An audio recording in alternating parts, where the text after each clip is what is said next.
Hey guys, this is Jonathan over at American Off-Road Custom. So it's got 40-inch off-road tires. We did a full AEV fender conversion on this to be able to fit those without going super big on, the lift on this thing. So it does have a Carli suspension on this. And honestly, the main goal with doing the Carli suspension on this one was to soften the ride up, because the factory 3500 is pretty stiff. And he did used to use this to tow his motorhome, like fifth wheel behind this, stuff like that. But he said he since sold it. And so now he pretty much just chose his Jeep on a tongue pull. So it didn't need all that extra load capacity. So we softened it up a little bit with Carli's progressive leaf packs in the back, which made it a lot more comfortable with their custom tuned shocks and everything like that.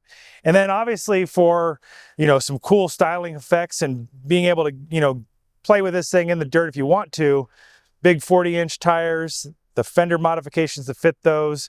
This one's also got those amp steps on it, so you can see when you open the door. So those kick down, but they tuck out of the way nice so you don't see them, which is pretty cool. We also have the matching front and rear bumpers that go with these fender modifications, because part of the fender mod, other than the bigger wheel well, is that it's wider to be able to fit this bigger tire in here. So that makes the bumper not line up if you didn't modify that. So this bumper is designed to flow right into that in there. Got some nice VisionX lights in here to give you better viewing at night. We also upgraded the headlights with some Alpha Rex LED headlights to give you better lighting on day-to-day use.